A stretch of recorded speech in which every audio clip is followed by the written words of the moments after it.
Selamat berjumpa kembali Bapak Ibu semuanya dengan saya Arjito. Di tutorial kali ini saya akan menjelaskan bagaimana cara kita melakukan pemeriksaan plagiasi dengan menggunakan Turnitin untuk artikel kita sendiri. Sebagaimana kita ketahui, kebijakan baru dari Turnitin mengharuskan bahwa yang boleh mengupload artikel adalah student yang sudah masuk di kelas atau kita menguploadkan untuk student tersebut. Artinya studentnya harus sudah ada di dalam kelas, tidak boleh fiktif. Lalu bagaimana caranya kita sebagai dosen bisa mengupload karya kita sendiri? Oke. Nah, mari kita langsung aja bagaimana caranya. Caranya pertama tentunya harus sign in di Turnitin. Kita pilih sign in with Google ya.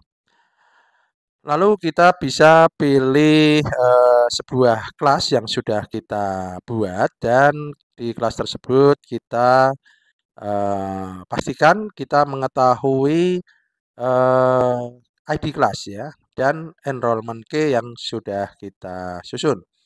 Nah, di sini saya akan memilih kelas CTG 1 ya. Di sini di mana kelas CTG 1 ini memiliki kelas ID. Kelas ID itu yang tertulis di sebelah kiri ini namanya kelas ID.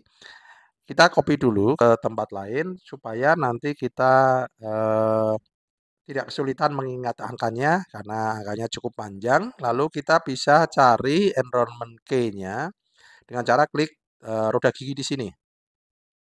Nah, di sini ada enrollment key-nya. Kita tinggal salin saja. Lalu kita simpan di tempat tertentu karena nanti kita gunakan untuk masuk ke kelas kita ya. Nah, ini kelasnya boleh diganti namanya, boleh tidak, enrollment key-nya boleh diganti atau tidak. Oke, kita lanjut saja. Jadi kita akan masuk ke kelas CTG 1 ceritanya ya. Nah, mungkin kita bisa lihat dulu di kelas CTG 1 itu siapa saja yang ada di dalamnya. Kita lihat di sini ada 21 mahasiswa atau nama, tetapi tidak ada nama kita ya. Tidak ada nama saya di sini. Oke, anonymous semuanya. Ini adalah dulu kebijakan lama, boleh anonymous, sekarang tidak boleh. Kita masuk ke menu di sini, kita klik students ya. Berarti kita akan menjadi student di kelas kita sendiri. Lalu kita klik enroll in a class. Lalu untuk kelas ID-nya kita salin kelas ID yang sudah kita salin tadi, yang sudah kita simpan. Lalu enrollment key-nya kita masukkan. Jadi ini semacam username dan password untuk bergabung di sebuah kelas. Nah, oke, kita klik.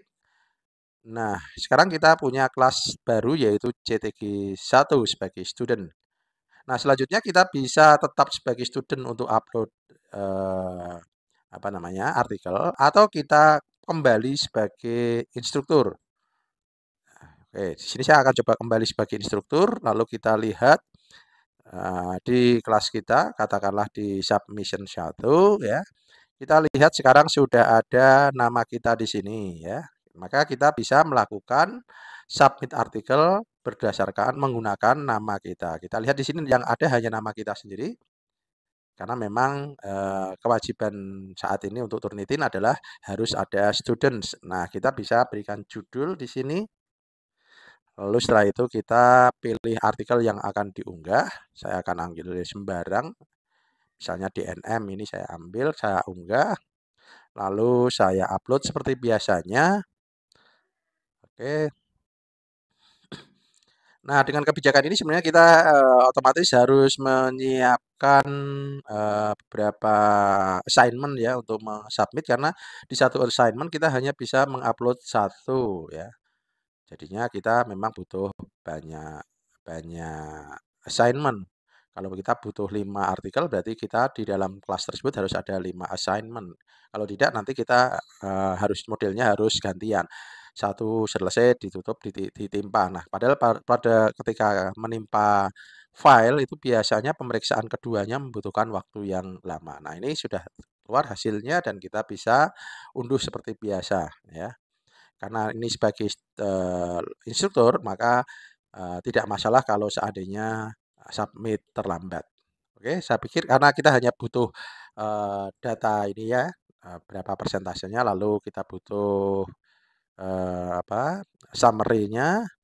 Jadi di sini memang kita harus masuk sebagai instruktur untuk bisa mendapatkan ini. Kalau sebagai student ini tidak bisa kita olah lagi, misalnya kita mau melakukan excluding karena, auto plagiasi dengan artikel kita yang sama, karena kebetulan artikel kita sudah di-submit di jurnal lalu baru kita periksa. Otomatis mau tidak mau artikel kita akan auto plagiasi dengan artikel yang sama, ya. Jadi tidak masalah kalau harus di-exclude. Oke, saya kira, begitu. Mudah-mudahan tutorial ini bisa bermanfaat bagi Bapak Ibu semuanya untuk melakukan pengecekan artikel. Salam literasi.